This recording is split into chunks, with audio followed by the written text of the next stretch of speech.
like to ask you to give a warm hand to Mike Monteiro speaking about how to build an atomic bomb.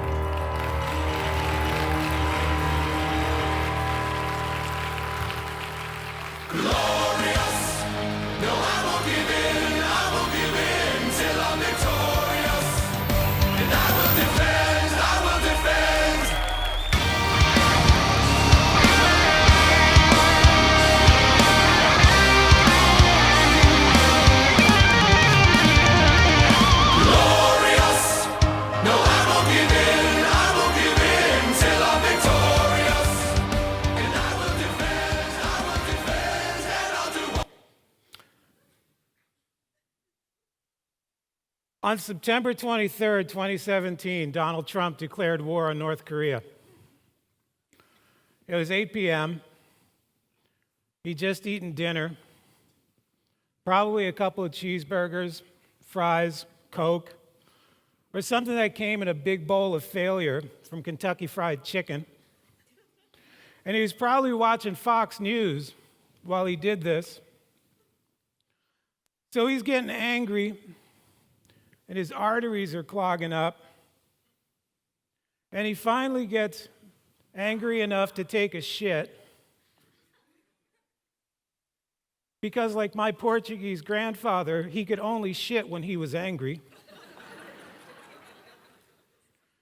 And if he's shitting, he's tweeting. So he tweets out a declaration of war to North Korea. And if you're wondering whether it's a declaration of war, let me assure you, North Korea was not wondering. North Korea called it a declaration of war.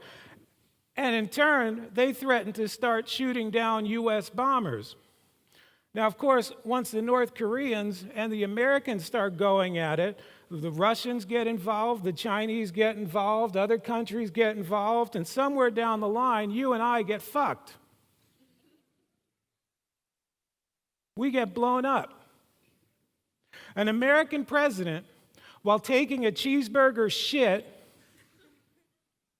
used Twitter to threaten a foreign country with nuclear annihilation.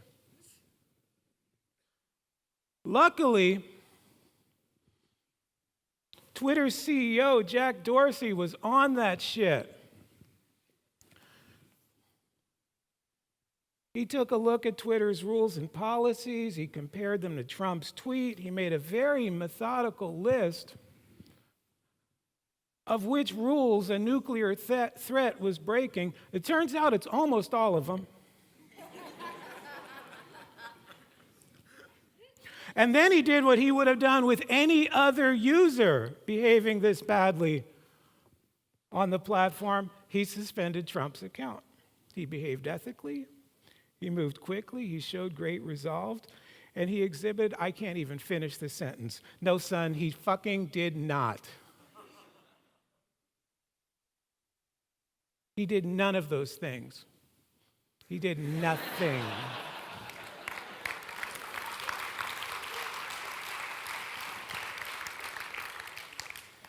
Little local flavor. He hid. A U.S. president used his platform to declare war in another country to threaten the citizens of another country with nuclear annihilation, violating all of the platform's rules and regulations in the process, and Jack Dorsey did nothing. He said nothing. On September 25th, 48 hours after the initial Trump tweet, Twitter co-founder Biz Stone finally addressed the issue in a short, tepidly written piece on Medium. And you can feel the leadership just jumping off the page when it starts with, "These are not my words." But here's the most important sentence in this letter. This has long been internal policy, and we will soon update our public-facing rules to reflect it. There was always a different set of rules. We just didn't tell you what they were. And that's immediately followed by a promise to remain transparent. There were always a different set of rules. We just didn't tell you. Now, some people have always understood that there's a different set of rules, not just on Twitter, but in the workplace, when interacting with the police, and even when voting. There's a different set of rules for different people. It's almost a throwaway line, but it holds a very important key to Twitter's thinking. In short, we are going to move the goalposts to wherever we have to move them. They're updating their policies on the fly to explicitly avoid banning Donald Trump. They've done it in the past, and they're going to continue to do so. And at the same time, they'll tell you that he's held to the same rules, the same accountability as all other users. Now, after reading Biz's piece on Medium, I told him it sounded hollow. Actually, to be completely transparent myself, I told him this sounds like 100% bullshit. And his reply to me, Mike, this is the hardest time to stick to principles. The easy way out would be to ban. That sets a precedent of subjectivity. Changing the rules to fit the situation is the exact opposite of principles and the exact meaning of subjectivity. It's cowardly and it's opportunistic. They pulled this same shit not too long ago with racist hate monger and anal wart Alex Jones. After almost every other service in the world banned Alex Jones from their platform, Twitter spouted some bullshit about how banning him would be subjective. Of course, once he physically accosted Jack Dorsey at the congressional hearings a couple months ago, he was banned the same week. It turns out Jack does care about abuse and harassment, his own. They're updating their policies to explicitly avoid having to ban Donald Trump. You got to wonder why, right? Well, it turns out that the answer is stupidly simple. I get that Twitter needs users, and I get that it needs eyeballs to survive, and the Trump economy is strong. According to Fortune, Trump is worth about $2 billion to Twitter. So say that.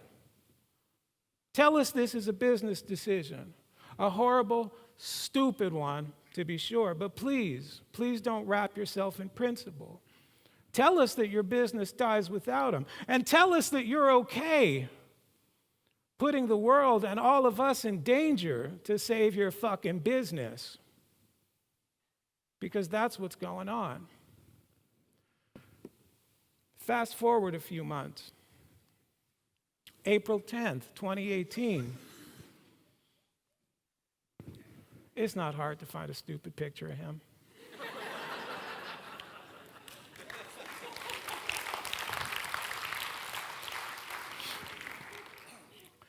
April 10, 2018, after the Facebook data breach where Cambridge Analytica swiped about 100 million users' data off their site, Mark Zuckerberg is pulled in for a congressional hearing, the same congressional hearing where Jack got accosted by Alex Jones.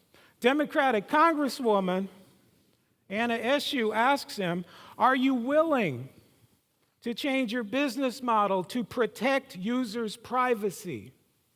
Are you willing to change your business model to protect users' privacy? His reply, Congresswoman, I don't even know what that means. And I believe him. He doesn't know what that means. And that should scare the shit out of you. Twitter and Facebook are fucking atomic bombs. And the cuddled runts who run these platforms have no idea how to deal with that. They're scared. And I can't blame them for being scared. In their position, I'd be scared too. But they're also unprincipled. They're making money off of this shit. And that money is more important to them than the well-being of the people using the platform. They lack an ethical core, and I can blame them for that. Because doing the right thing means doing the right thing no matter how scared you might be to do it. Twitter was conceived and built by a room full of privileged white boys. Some of them my friends, to be honest. Check this out. There's more color diversity in the Martha Stewart white color palette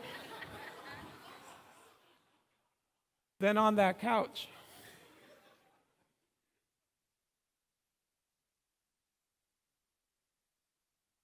These guys, also check out how Jack is holding the microphone. So that's how that feels.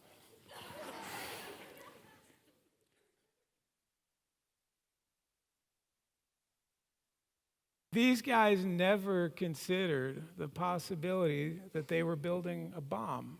To this day, Jack Dorsey doesn't realize the size of the bomb that he's sitting on. He doesn't believe he has an abuse problem.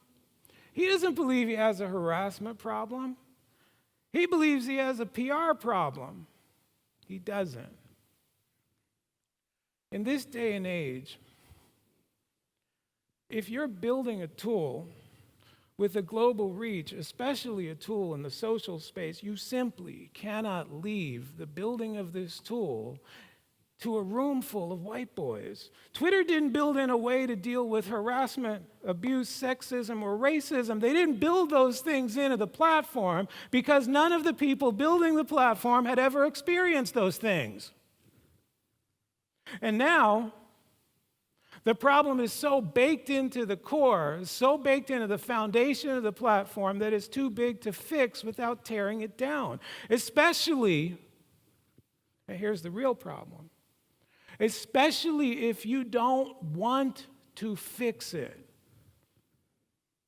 Remember, Donald Trump and his shithead fascist followers are worth $2 billion to these people. Twitter never saw Donald Trump as a problem because they saw him as the solution. As Upton Sinclair so eloquently put it, it is difficult to get a man to understand something when his salary depends upon his not understanding it. And that's terrible. But what's worse, what's really worse, is that they couldn't have done any of this shit without us. It's our labor and the products that these fools are building. We're the ones fleshing this crap out. We're the ones working our asses off to make these things a reality. We're the ones who are actually building the bombs. And when we see the ethical shit show that we're helping to bring into the world, we do nothing. Or worse, we fashion blinders out of stock options and fat paychecks. And that's no longer okay.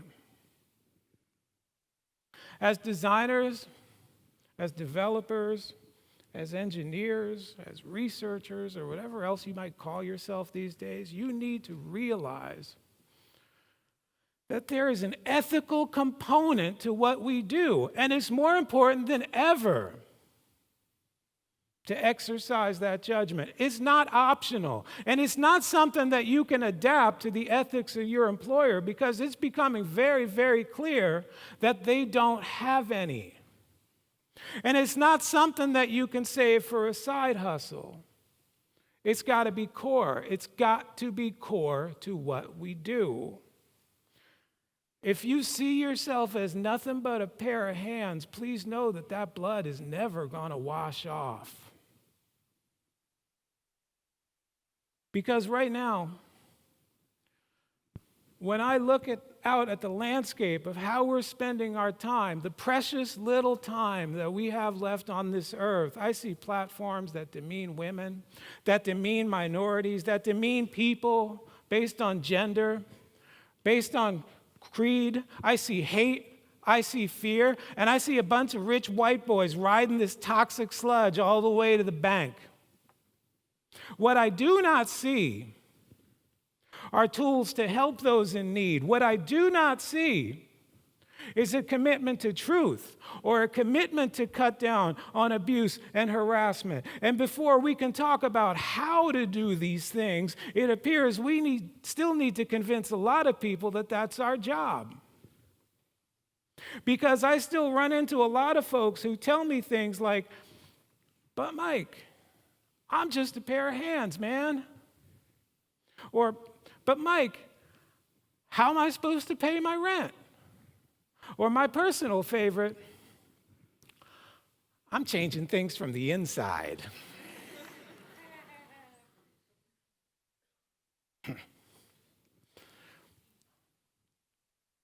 Making a living at the expense of someone else's humanity is not okay. Paying your bills by making software to round up immigrants and separate them from their families is not okay.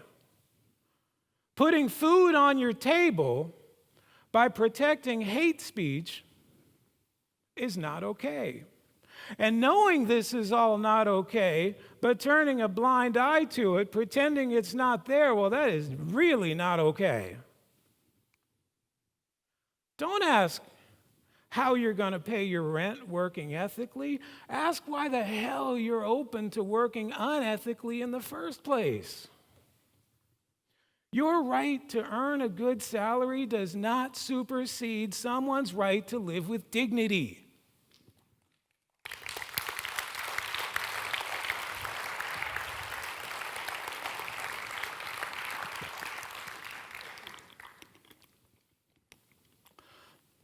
But if you're not open to this shit, and I sincerely hope you're not, if you'd rather spend the precious time you have on earth helping people, and I hope you do, then we need to band together, because together we have agency.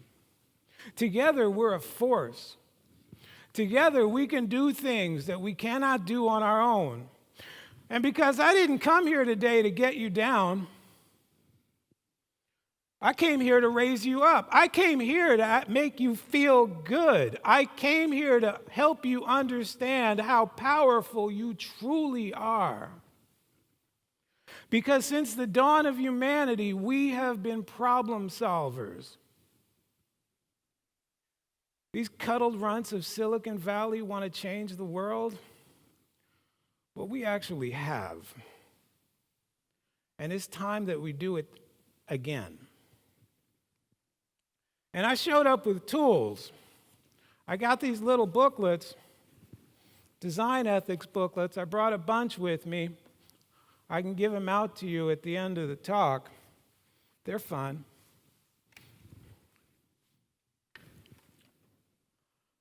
And there's 10 easy steps for fixing this shit. Let's go through them. Before you are a designer, step one, you are a human being. Like every other human being on the planet, you are part of the social contract. We share a planet. We share exactly one fucking planet between us. And it is in trouble. And everything that we do impacts that planet and the people sitting on it. And the effect of what we put into the fabric of society has to be a key consideration to the work that we do. The real question isn't whether something scales. The real question isn't how much money something can make. The real question is, how does it impact the people that it's going to come in contact with? That is a question each and every one of you need to ask yourselves of the things you're building. How is this going to affect the people it comes in contact with? Every human being on this planet is obliged to do our best to leave this planet in better shape than we found it. And designers don't get to opt out. When we do work that depends on a need for income disparity or class distinction to succeed, we are failing our jobs as human beings. And therefore, we're failing our jobs as designers as well. Number two, designers are responsible for the work that we put out into the world. You are responsible for the shit that goes out into the world with your name on it. Your fingerprints are on it.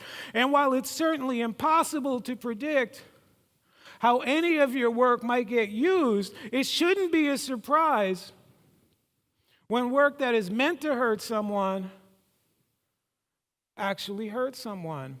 You cannot be surprised when a gun we designed kills someone. You cannot be surprised when a database we designed to catalog immigrants gets those immigrants deported. You can't be surprised when an ad platform we've designed to exclude people by their religious belief is used to send out anti-Semitic political ads, as Facebook just did. When we knowingly produce work that is intended to harm, we are abdicating our responsibility. When we ignorantly produce work that harms others because we didn't consider the full ramifications of that work, we are doubly guilty. You remember how excited we used to be about the internet? Holy shit, we could make anything. It was amazing. We were going to change the world. We were going to create a new economy. We were going to bring down totalitarian governments. And we were going to give that one gay kid in Helena, Montana, someone to talk to across the globe. We had so much processing power at our disposal. That was the dream. That's why I started working in this business. And what did we do with that dream? What did we do with all of that potential? We built a fucking service economy is what we did.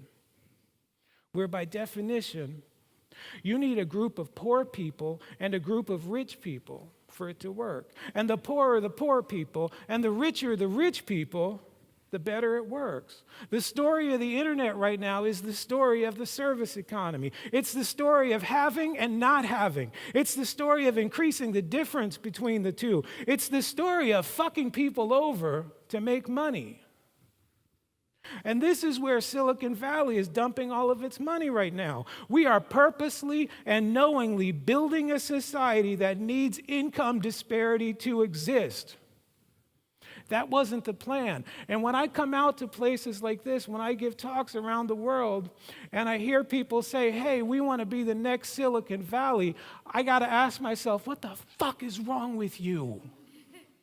You are emulating a garbage fire. Do better. Look towards Silicon Valley, see what they did, but use it as a case study on how to fuck up. Please do better than they did. They did not do well.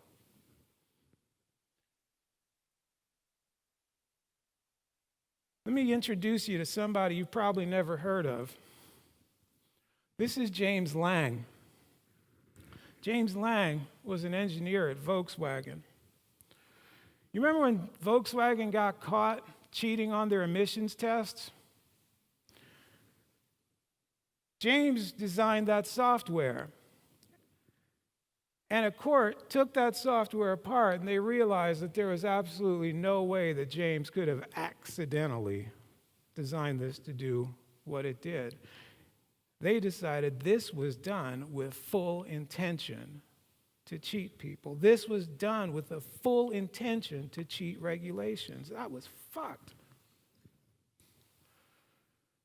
And a court agreed. James is in jail now doing a 40-month sentence because James was responsible for the work that he did. We can go to jail for this shit now. And frankly, it's about time.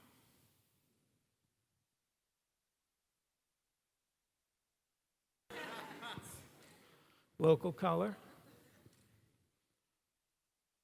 You know, we're not building websites with dancing baby GIFs anymore. We're making things that store people's health records. We're making things that store people's financial info. We're making things that people put in their goddamn bodies. And this may be the scariest of all. We're making things that manage people's personal relationships to other people. That shit is hard. And not only does it take somebody with a technical skill set, it takes somebody with a solid ethical core to do this shit right. And amazingly, they still let us do this shit without a license, which I think needs to change. Number 3, we have got to value the impact of our work over the form that it takes. We need to fear the consequences of our work more than we love the cleverness of our own ideas. Design does not exist in a vacuum. Society is the biggest system we can impact, and everything that we do is part of that system, good and bad. About a year ago, the U.S. government, or the occupational government of the United States, put out an RFP for designing the border wall that they want to build between the U.S. and Mexico. And design agencies actually filled out that RFP. They submitted proposals. This is one of my favorites. Shops. Because that's what the concentration camps were missing, gift shops.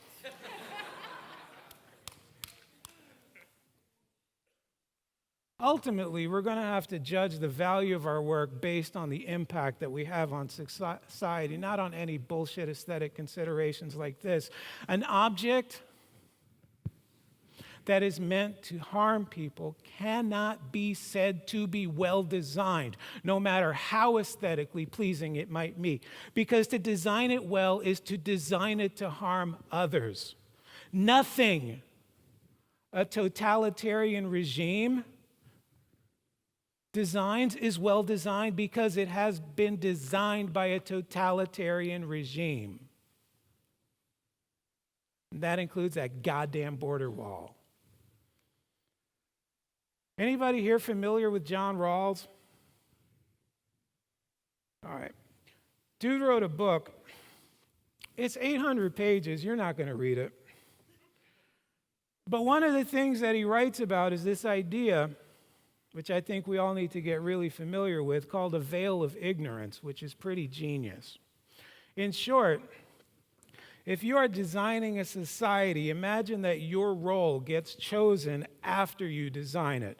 So you have to design something ignorant of what your role might be.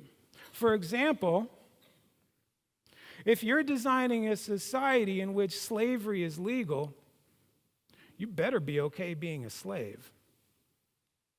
If you're building a wall, you better be okay on either side of it. Or if you're designing a system for getting people around, you better be okay ending up as the driver. You think Travis Kalanick would have made the decisions that he made at Uber if there was any chance he would have ended up as a driver? You think Jack Dorsey keeps making the decisions he's still making at Twitter if there's any chance that every reply to one of his tweets is a rape threat? Both of them would have designed those products differently if there was any chance they could have ended up in our position instead of theirs. And that's not principled. That's not ethical. That is wrong. Number 4, designers owe those who hire them not just their labor, but their counsel. When you are hired to design something, you are hired because you are an expert at something. Your job isn't just to make something that people tell you to make, but it's to evaluate the impact that work has. Your job is to relay the impact of that work to your client or your employer, and should the impact of that work be negative, it's your job to raise a flag. And if it's impossible to eliminate the negative impact of that work, it's your job to keep that work from ever seeing the light of day. In other words, you're not being hired to dig a ditch, but you're being hired to evaluate the economic, sociological, and ecological impact of that ditch. And if the ditch fails those tests, it's your job to break the shovels.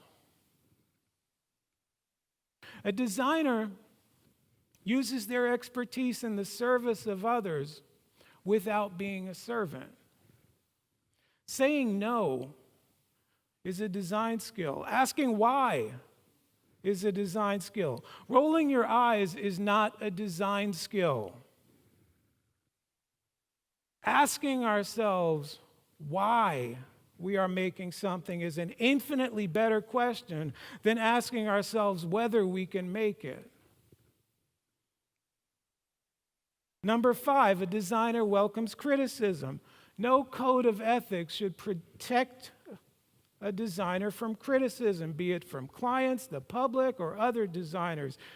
You should encourage criticism from other people. You should ask people to break the shit you make all the time, because it's not good until other people can't break it.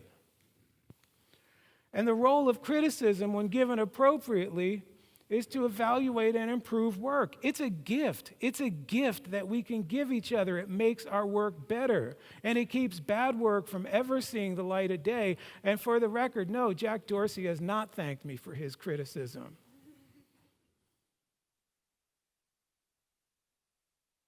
Number 6, a designer strives to know their audience. Design is the intentional solution to a problem within a set of constraints. So to know whether we're solving the problem, we got to get out there and meet the people who are having the problem. And if you're part of a team, your team should strive to look like the people who are having the problem. The more a team can reflect the audience it's solving for, the more thoroughly it can actually solve that problem. Because that team can come at a problem from different points of view, from different experiences, from different backgrounds, from a different set of needs. A team with a single point of view is never going to understand the constraints that they need to design for, as well as a team with multiple points of view. Yeah, there's a myth out there that you build the tool that your team wants to use. But what happens when your team is all this guy?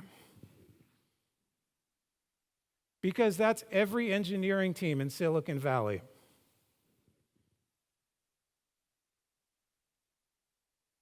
You got to get out there and you got to meet the people whose problems you're trying to solve.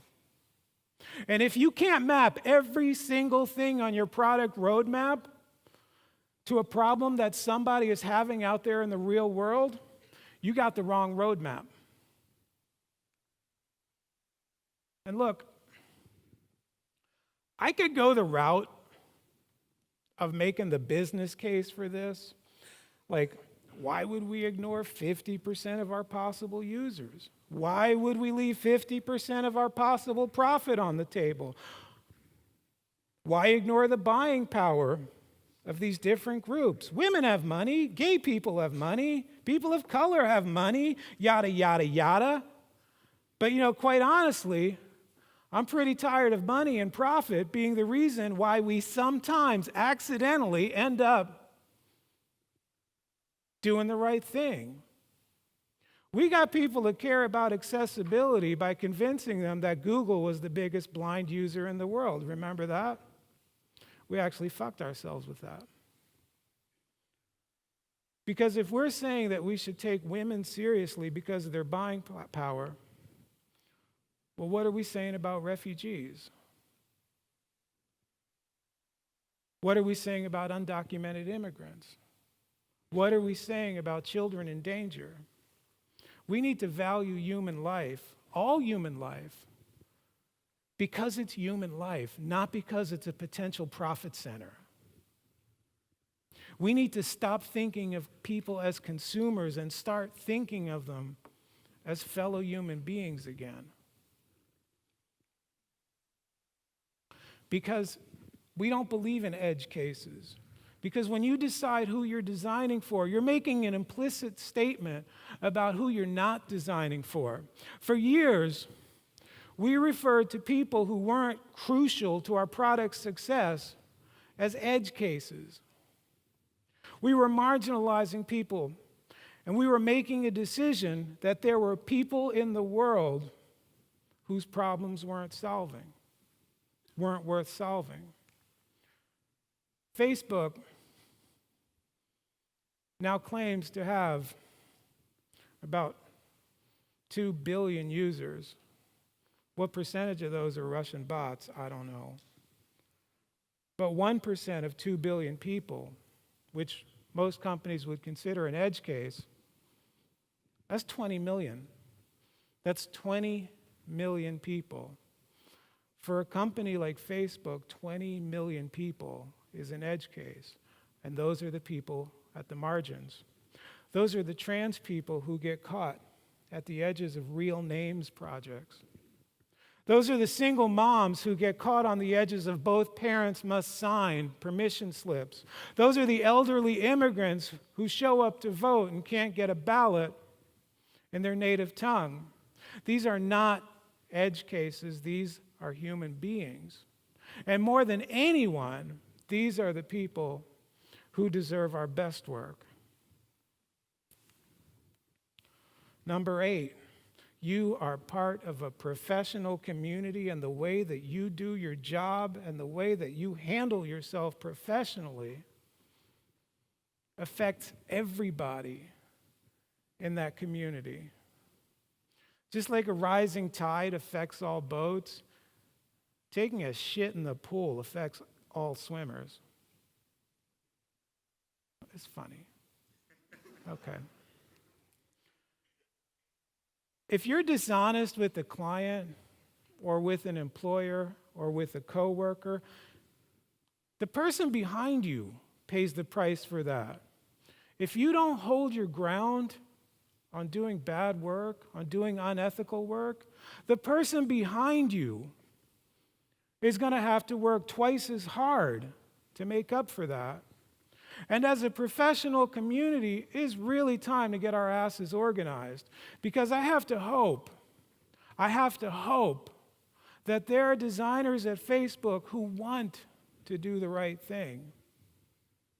And when they take a stand, I want them to know that as a community, we have their back. I need them to know that when they refuse to do that work, nobody steps in to do that work. And if they get fired, nobody takes that job.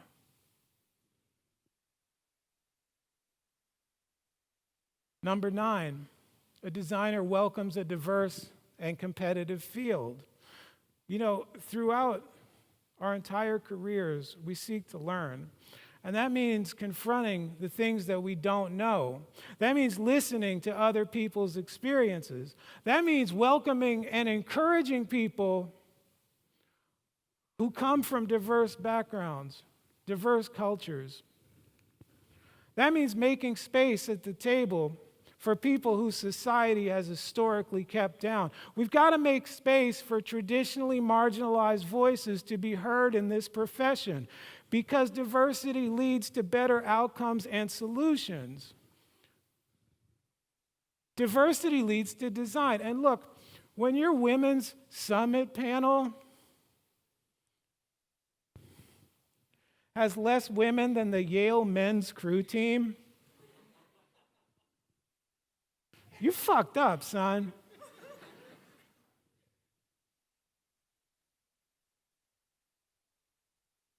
Twitter didn't deal with abuse and harassment because no one on their team had ever experienced those things.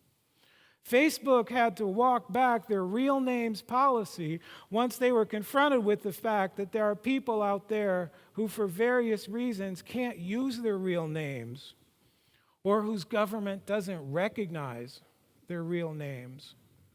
And yeah, they fixed it.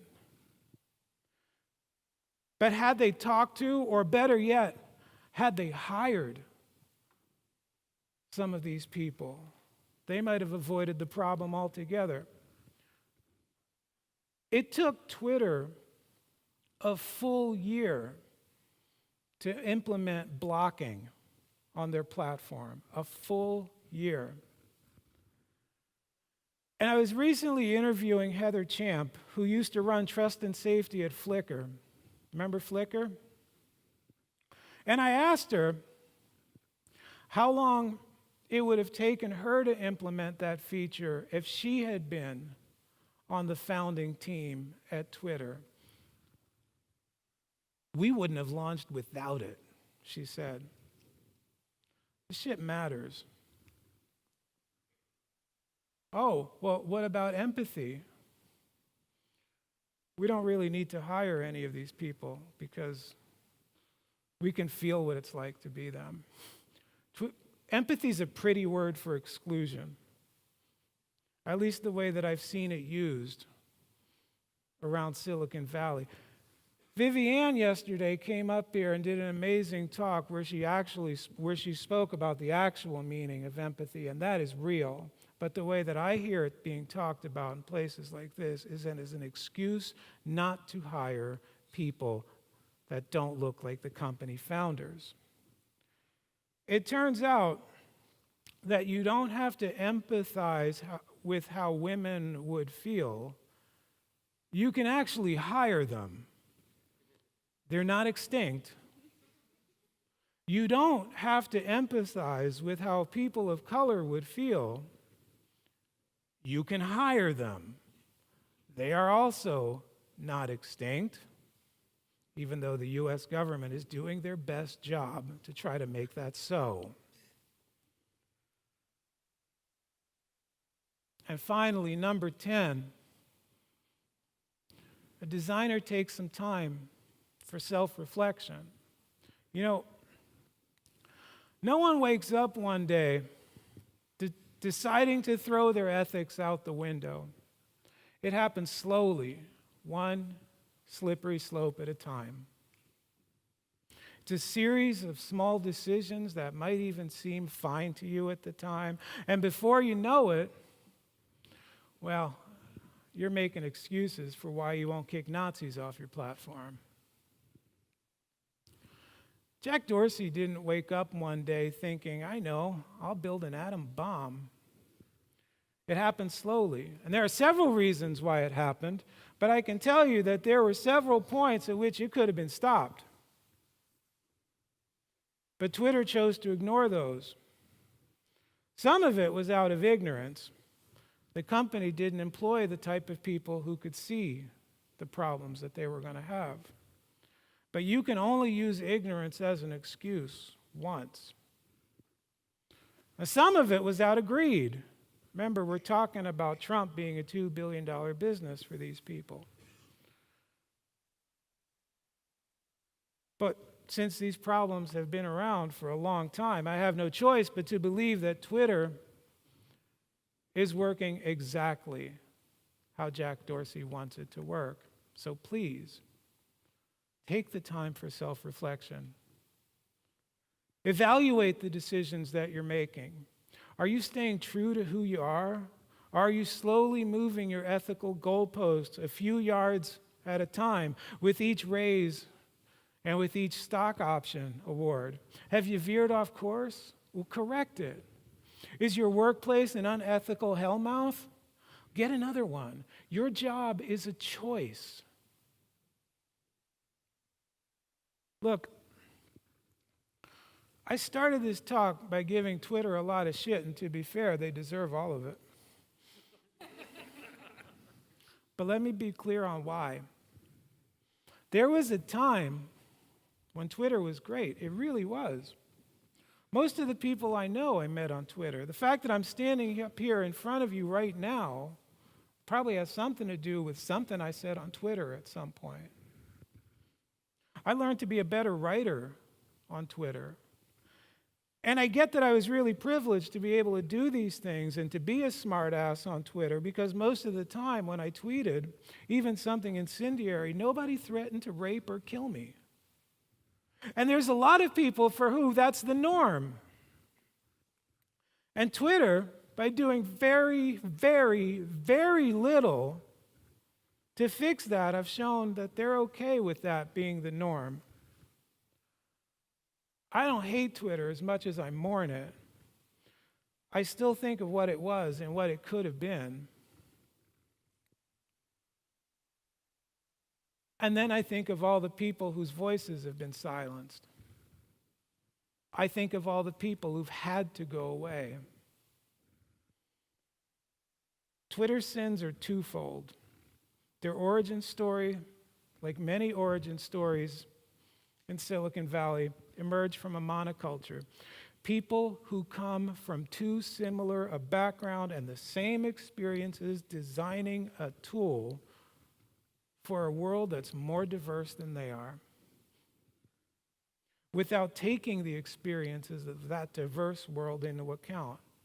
White boys will always solve white boys' problems first, best, and at other people's expense. Their second sin was capitalism itself. Twitter is a product of a system that rewards growth over all things, because the people who put their money in need to get their money back out times 10. And capitalism reduces people down to assets. You're not a human being, you're fuel for their odious machine. So whether you're coming to the platform to have a civil chat, or whether you're coming to the platform because the president of the fucking United States is going to start a nuclear war, it doesn't matter. You're coming. You're coming. And if giving you all panic attacks when you get there makes you want to come more, well, God damn it, we will market those panic attacks right back to you.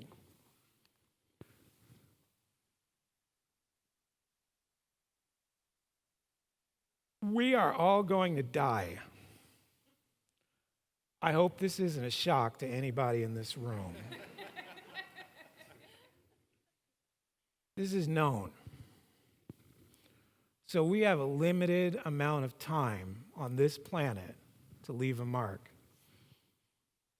Jack Dorsey has left his mark, and history is going to judge him for it.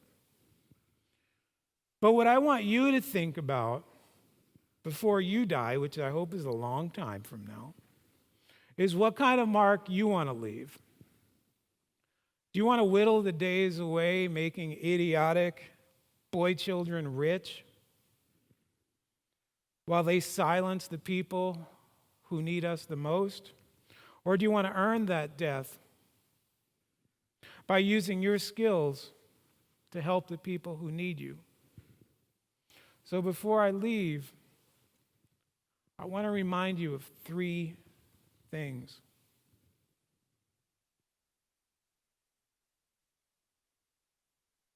I want you to remember that you are a free people. You are free to choose how you spend the time that you have on earth. And I implore you to use that time in the interest of helping other people be free. If you want to change how the world is designed, and I hope you do, you have to change not just how you're designing it, but who is designing it. I want you to remember that you are lucky. You are lucky that the world was designed more or less in your favor. You have homes, you have food on your table, you have jobs, you get to come to places like this and listen to idiots like me. And that luck carries with it the responsibility to help other people who weren't so lucky. But most of all, I want you to remember that you are ordinary people. bound by the same social contract as every other human on this planet. And that our job, while we are here, is to help and elevate each other. We are ordinary people, and ordinary people do not help to make bombs. Thank you. You told us.